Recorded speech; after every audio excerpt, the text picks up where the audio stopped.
जय हिंद बच्चों मैं अजय कुमार वाराणसी उत्तर प्रदेश से आपके अपने चैनल नव शिक्षण पे स्वागत करता हूं।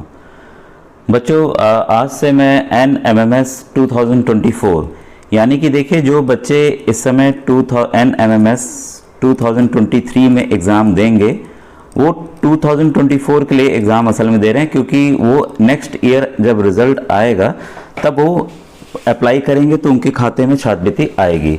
तो NMMS को बच्चों कई नामों से अन्य राज्यों में जाना जाता है। राष्ट्रीय आय सह प्रावीण्य छात्रवृत्ति परीक्षा, राष्ट्रीय मेधा छात्रवृत्ति परीक्षा, राष्ट्रीय आय एवं एकता छात्रवृत्ति परीक्षा या नेशनल मीन्स कम मेरिट छात्रवृत्ति परीक्षा। तो कई अन्य राज्यों में अन्य अन्य नामों से जाना जाता है। लेकिन बच्चों कई बार मैंने बताया है कि इसका पैटर्न सेम है। पैटर्न यानी कि मैट मेंटल एबिलिटी टेस्ट मानसिक योग्यता परीक्षण के 90 प्रश्न आते हैं और सैट स्कोलरिस्टिक एप्टीट्यूड टेस्ट के जो है 90 प्रश्न आते हैं। ठीक है, तो इसके मैंने वीडियोस अलग अलग प्लेलिस्ट भी बनाई हुई है। ठीक है, और इसका एक व्हाट्सएप ग्रुप भी बनाया हुआ है मैंने। तो लगभग मेरे ख्याल से 1800 बच्चे 1800 बच्चे जुड़े हुए हैं। तो आपको डिस्क्रिप्शन में लिंक मिल जाएगा। ठीक है, तो आप उसके जरिए जुड़ के तैयारी करिए बच्चों, एकदम फ्री तैयारी होने वाली है। And those students, those who are from English medium or the South Indian students who wanted to see the question in English, they can see the questions here. But I will explain in Hindi. मैं हिंदी में explain करूँगा कुछ चीज़ें। I will tell in English as well. Okay, तो बच्चों इसको आप ध्यान से अपने कॉपी में नोट डाउन करते जाइएगा। अब ये देखिए, अभी छत्तीसगढ़ राज्य का, छत्तीसगढ़ के फॉर्म NMMS के आ चुके हैं। अन्य राज्यों के जैसे यूपी का बस आने ही वाला है, कभी भी आ सकता है। फिर मध्य प्रदेश का, हरियाणा, ऐसे ही सब राज्यों के आ जाएंगे। तो आप तैयारी स्टार्ट कर दीजिए, क्योंकि बच्चों कंपटीशन जो है वो बढ़ते जा रहा है, फॉर्म की संख्या बढ़ती जा रही है और सभी को जागरूक होना भी चाहिए ऐसी परीक्षाओं के लिए, क्योंकि एक बहाना मिलता है हमें आगे प्रतियोगी जो भी परीक्षाएं देनी है। आपको नौकरी के एग्जाम देने हैं, IAS बनना है, DM बनना है, SP बनना है, कुछ भी बनना है, उसमें इसी तरह के सवाल आते हैं, अलग नहीं आते हैं, ध्यान रखिएगा। हो सकता है अभी NTSC का फॉर्म आ जाए कभी भी, तो उसके लिए भी आप अप्लाई कर सकते हैं। तो जैसे कोई अपडेट नहीं आएगी मैं बता दूंगा। ठीक है, तो देखिए पहला क्वेश्चन है, कैंची किस श्रेणी का उत्तोलक है? तो ये क्वेश्चंस काफी इंपॉर्टेंट है, चाहे आप जिस राज्य के हो बच्चों। जैसे बिहार हो गया, छत्तीसगढ़ हो गया, मध्य प्रदेश हो गया, तो इनके राज्य आधारित प्रश्न एक या दो बस अलग से आते हैं। इस राज्य में नदी कहाँ पाई जाती है, तो ये शहर किस लिए मशहूर है, इस तरह की चीजें आती हैं हिस्ट्री से रिलेटेड। तो आप अपने स्तर से राज्य वाला तैयारी कर लीजिएगा। तो इंग्लिश क्वेश्चन है, which class of lever is a scissor? तो सबसे पहले बच्चों देखिए, ये आपका जो उत्तोलक है या श्रेणी है, तो उसमें देखिए एक आधार होता है। ठीक है, एक आधार यानी कि आपका बेस हो गया, जहां पर कि लोड रखा जाता है, कुछ भार रखा जाता है। ठीक है, इसके बाद हो गया फलक्रम होता है, जहां पर कोई चीज घूमती है। ठीक है, और एक होता है आपका प्रयास, एफर्ट। ठीक है, एक होता है एफर्ट यानी कि प्रयास। तो कैंची अगर आप ध्यान देंगे, ठीक है, कैंची अगर हम ध्यान देते हैं तो कैंची के देखिए ये दो सिरे हो गए। ठीक है, और यहाँ बीच में गोल घूमने वाला होता है। फिर यहाँ से हम लोग क्या करते हैं, पकड़ के उंगली से लोड लगाते हैं। ठीक है, तो यहाँ नोकीला बना रहता है कोई कैंची का। कोई भी सामान रखना होता है तो हम यहाँ रखते हैं या पेपर रखते हैं, फिर उसको काटते हैं। ठीक है, तो ये हो गया इसका आधार। ऐसे आप समझिए, क्योंकि देखिए 3 तरह के उत्तोलक होते हैं। ठीक है, तो ये पहला तरह का उत्तोलक मैं आपको समझा रहा हूँ। अगर समझ के चलेंगे तो बच्चों एक एक प्रश्न आपका अच्छे से तैयार हो जाएगा और रटने की जरूरत ही नहीं पड़ेगी, आप उसको कर लेंगे। जहां से घूमता है ये हो गया आपका फलक्रम, ये हो गया आपका फलक्रम। और जहां से हम उंगली पकड़ के काटते हैं, ठीक है, वहां से हम क्या करते हैं, वहां से प्रयास करते हैं, हम उंगली से भार लगाते हैं अपनी उंगलियों से। तो यहाँ क्या हो गया, यहाँ से एफर्ट लगा रहे हैं हम लोग अपना। ठीक है, तो कैंची ही जो है आपका ये प्रथम तरह का आपका उत्तोलक है। ठीक है, तो इसका आंसर क्या होगा, फर्स्ट होगा। ठीक है, ऑप्शन नंबर ए। देखिए बच्चों, अगर मैं बताने को बता देता हाँ ये इसका आंसर है, ये इसका आंसर है, फिर इसका ही आंसर है, तो उससे क्या होता है कि आप चीज़ों को समझ नहीं पाते। और अगर आप समझ जा रहे हैं तो अभी मैं दूसरे किसी वीडियो में प्रश्न आएगा तो दूसरे सेकंड तरह का लीवर, अगर आप कमेंट में कीजिएगा कि सर सेकंड तरह का लीवर और थर्ड तरह का लीवर भी समझा दीजिए इसी तरीके से, तो मैं समझा दूंगा। क्योंकि बच्चों उदाहरण ढेर सारे हैं, अगर आप समझे नहीं रहेंगे, रटे रहेंगे तो भूल जाएंगे एग्जाम में और कन्फ्यूजन हो जाएगा, अरे ये भाई पहले में था कि दूसरे में था या तीसरे में। ठीक है, अब देखिए सेकंड क्वेश्चन आपके सामने है, त्वरित चालक बनते हैं यानी कि lightning conductor are made up of. तो ये बच्चों बनते हैं किसी भी धातु से यानी कि मेटल से। इसके पीछे कारण क्या है? इसके पीछे ये जो कारण है आप मुझे कमेंट सेक्शन में लिखिएगा कि इसके पीछे कारण क्या है। अगर आपको नहीं आएगा तो कमेंट सेक्शन में लिखिएगा सर इसको एक्सप्लेन कर दिए, क्योंकि अगर मैं बहुत ज़्यादा क्वेश्चंस को एक्सप्लेन करूंगा कई क्योंकि थोड़ा इजी क्वेश्चन है तो मुझे लगता है कि नहीं आएगा तो मैं ज़रूर बताऊंगा बच्चों। तो आप कमेंट में कीजिएगा कि इसके पीछे कारण क्या है। जो भी हम घरों के ऊपर लगाते हैं, तड़ित चालक लगते हैं, बड़ी बड़ी बिल्डिंग्स में लाइटनिंग कंडक्टर्स लगते हैं, जब बिजली चमकती है, ठीक है, जब बिजली चमकती है तो वो क्यों धातु का बना होता है, क्यों नहीं वो अधातु का बनता है या लकड़ी का बनता है या दीवार पर पेंट लगाने से बनता है, तो इसका कारण आप मुझे बताइएगा, ठीक है। फिर है क्वेश्चन नंबर 3 आपके सामने, सौर सेल और सौर ऊर्जा को परिवर्तित करता है। इजी क्वेश्चन है, solar cells convert solar energy into. तो बच्चों ये देखिए, आपको पता है अब कई घरों के छतों पे सोलर पैनल लगे रहते हैं, टेढ़े करके लगे रहते हैं ताकि सूरज की रोशनी उन पे पड़े और सूरज की रोशनी के जरिए जो चार्ज करे, फिर यहाँ हमारी बैटरी घर के अंदर लगी रहती है तो बैटरी चार्ज हो, ठीक है। तो सोलर की जो ताकत है, सौर ऊर्जा जो है वह विद्युत ऊर्जा में बदलती है यानी कि इलेक्ट्रिकल एनर्जी में, ठीक है। तो ये काफ़ी इजी क्वेश्चन था।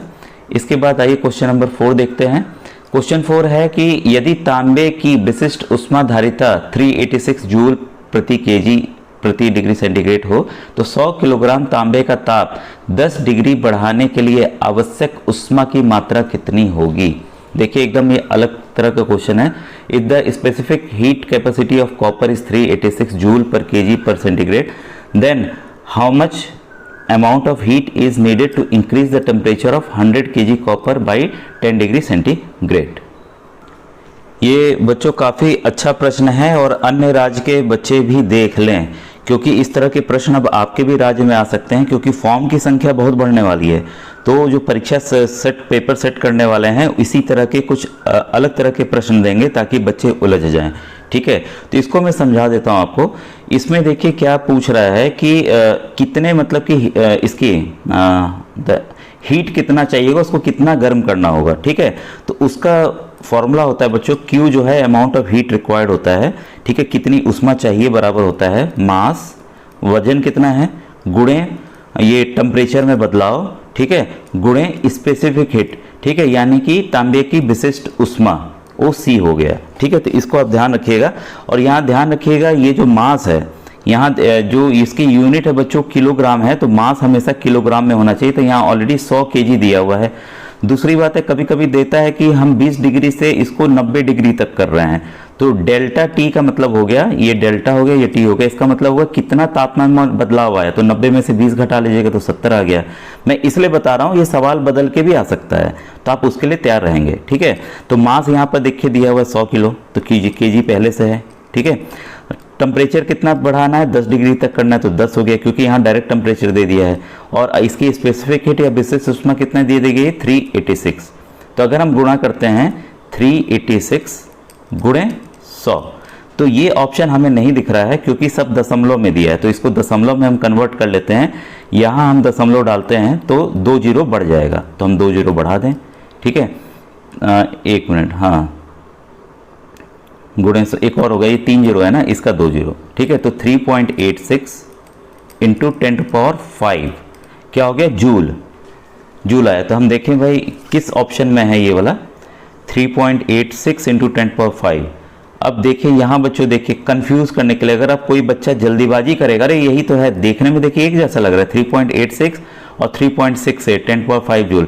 ये 3.86 है, ये तो अलग ही है, ठीक है, ये 10⁻² है, ये 10⁵ है, तो इसका ऑप्शन क्या हो गया, डी हो गया बच्चों। तो इस तरह से इस क्वेश्चन को हल करना था। अब देखिए क्वेश्चन नंबर 5 है, आवृत्ति के बढ़ने से। अब देखिए बच्चों, जो आपको टॉपिक नहीं समझ में आ रहा है, मेरे लास्ट ईयर में आप प्लेलिस्ट में चले जाइएगा, उसमें मैंने बहुत वीडियोस बनाए हुए हैं, मॉडल पेपर ढेर सारे हल करके बताए हुए हैं इसी तरीके से। तो ये मत सोचिएगा कि पुराने साल का है, 22 का है या 23 का है। और ये जो प्लेलिस्ट डालूंगा मैं NMMS 2024 की प्लेलिस्ट में डालूंगा।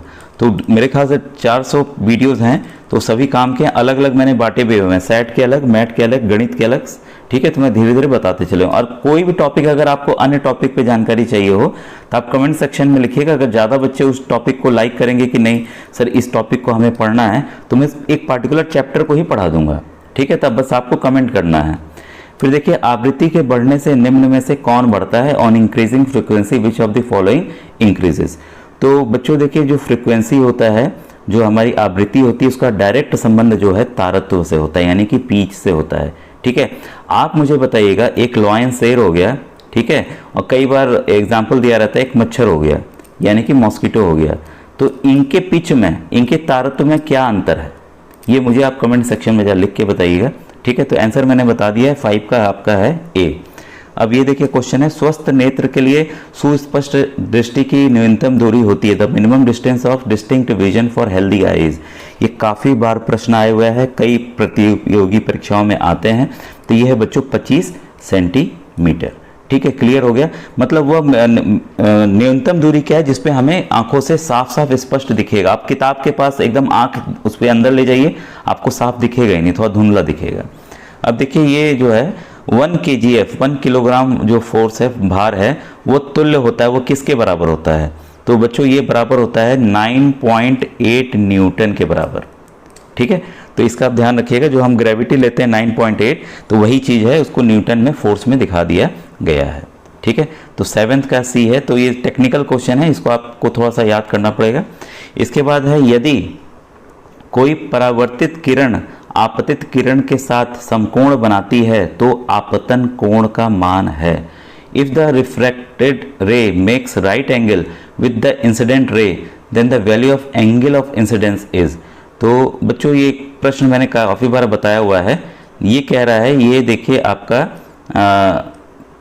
परावर्तित किरण आपतित यानी कि इंसिडेंट रे से ये जो एंगल बन रहा है, यहाँ पर ये एंगल बन रहा है, ये बन रहा है 90 अंश का। कितने का बन रहा है? 90 अंश का, ठीक है। ये शीशा है, ये क्या है आपका? शीशा है। कोई भी देखिए जाती है रोशनी तो टकरा के वापस जाती ही जाती है, तो ये ऑलरेडी बता दिया 90 का बन रहा है। और इसका ये देखिए बच्चों, नॉर्मल होता है। नॉर्मल हमेशा एंगल ऑफ इंसिडेंस और एंगल ऑफ रिफ्लेक्शन, आपतित कोण और परावर्तित कोण को आधे में काटता है, ठीक है। तो ये पूछ रहा है कि इसका आपतन कोण कितना होगा, एंगल ऑफ इंसिडेंस जो है वो कितना होगा।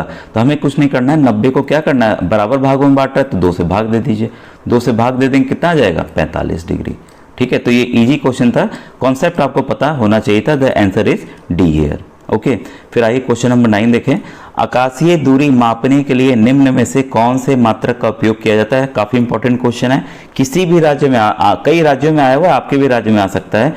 विच unit is use to measure astronomical distance, ठीक है। तो जो दूरी है, जब हम सूरज और अन्य तारों से पृथ्वी की दूरी नापते हैं या ग्रहों की दूरी नापते हैं, तो उसमें प्रकाश वर्ष का यूज किया जाता है। अब लाइट ईयर लोग सोचेंगे कि ये तो ईयर है, मतलब समय को बता रहा है, लेकिन ये बच्चों दूरी को बताता है। तो ये काफ़ी बार आया हुआ है, तो काफ़ी इंपॉर्टेंट क्वेश्चन था। क्वेश्चन नंबर 10 है, निम्नलिखित में से कौन विद्युत का कुचालक है, यानी कि बैड कंडक्टर ऑफ इलेक्ट्रिसिटी। तो बैड कंडक्टर ऑफ इलेक्ट्रिसिटी वो होगा जो कि अपने अंदर, जो ये सभी आप देख रहे होंगे सब सॉल्यूशंस हैं, ठीक है। तो इनको कोई ना कोई आयन चाहिए होंगे, ठीक है, जैसे सोडियम का आयन, क्लोरीन का आयन, सल्फेट का आयन, ठीक है। यहाँ नाइट्रेट दिया हुआ है तो नाइट्रेट का आयन, ठीक है। फिर हाइड्रोजन का आयन, तो कोई ना कोई आयन चाहिए होगा। लेकिन हम देखते हैं जो आसुत जल होता है, डिस्टिल्ड वाटर होता है, ये पानी बेशक है लेकिन इसमें कोई भी आयन बच्चों नहीं पाया जाता है। तो बिजली का प्रवाह जो है, अगर हम बिजली करेंगे भी तो बिजली इसमें नहीं जाएगी, ठीक है, तो ट्रेवल नहीं करेगी। तो इसका आंसर जो है बच्चों सी है। अगर आप डिस्टिल्ड वाटर के में हाथ भी रख रहे हैं, उसमें बिजली का तार भी नंगा कर देंगे तब भी आपको करंट नहीं लगेगा। तो ये मत करिएगा कि घर का पानी ले लें सोच के, उसमें पानी भर लें, फिर बोले हाँ सर तो बोले तार डुबा देते हैं, उंगली भी डुबा के देखते हैं, करंट हमें नहीं मारेगा। तो ये एक्सपेरिमेंट मत कीजिएगा बच्चों घर पे, ठीक है। तो इसका आप ध्यान रखिएगा। फिर क्वेश्चन 11 है, यदि किसी वस्तु पर इलेक्ट्रॉन की धारिता हो तो वस्तु होगी। If there is an excess of electron on any body then the body will be. तो ये बच्चों कोई भी अगर मान ली धातु है, ठीक है, उसमें क्या है कि कह रहा है कि इलेक्ट्रॉन ज़्यादा हो गए। क्या हो गए? इलेक्ट्रॉन ज़्यादा। प्रोटॉन बच्चों पहले से होते हैं लेकिन इलेक्ट्रॉन अलग से क्या किए गए, डाल दिए गए। भाई जब ज़्यादा इलेक्ट्रॉन हो जाएंगे, देखिए कोई भी चीज़, कोई भी बॉडी जिसमें कोई चार्ज नहीं है, अगर 2 पॉजिटिव है तो उसमें 2 नेगेटिव होंगे, 10 पॉजिटिव है तो 10 नेगेटिव होंगे। मतलब कि वो न्यूट्रल होता है। क्या होता है? वो आपका कोई भी चार्ज अनावेशित होता है, अनचार्ज्ड होता है, लेकिन उसमें क्योंकि कह दिया गया कि इलेक्ट्रॉन की अधिकता है, तो इलेक्ट्रॉन का चार्ज क्या होता है, माइनस होता है, आपको पता है। तो माइनस की अधिकता बढ़ गई, ऋण की अधिकता बढ़ गई है, तो क्या होगा, ऋणावेशित होगा, यानी कि नेगेटिवली चार्ज होगा। तो ये क्वेश्चन नंबर 11 भी आपको समझ में आ गया होगा। और बच्चों फिजिक्स का यानी कि भौतिक विज्ञान का आज का ये आखिरी क्वेश्चन है, क्योंकि हमने सब फिजिक्स के क्वेश्चन देखे हैं। स्थैतिक घर्षण का मान कम होता है, ये static friction is less than. ठीक है, तो ये अलग टॉपिक है जो कि बहुत ही समझा कर बताने की आवश्यकता है, इससे काफ़ी प्रश्न आते हैं। ठीक है, तो मैं इसका कारण आप पे छोड़ रहा हूँ, उत्तर बता दे रहा हूँ। ठीक है, मान किससे कम होता है ये आप कमेंट सेक्शन में मुझे लिखिएगा, स्थैतिक घर्षण का मान किससे कम होता है, यानी कि static friction is less than. तो इसका जो आंसर है बच्चों है यहाँ पर नन ऑफ दिस। इसलिए मैं बता रहा हूँ कि इसका उत्तर आप कमेंट सेक्शन में लिखकर मुझे बताइएगा। आज का वीडियो कैसा लगा जरूर बताइएगा बच्चों। और नेक्स्ट टॉपिक का आप बताइए, क्या मैं ये केमिस्ट्री के questions should I explain you the chemistry questions, इसमें आप बताइएगा कि केमिस्ट्री क्वेश्चंस मुझे आपको बताना है कि नहीं, रसायन विज्ञान के। तो मैं नेक्स्ट वीडियो में आपको ये बता दूंगा, क्योंकि ये भी चीज़ें बच्चों समझ के ही करने वाली हैं। ठीक है, अब हम लोग मिलेंगे नेक्स्ट वीडियो में। Thank you very much.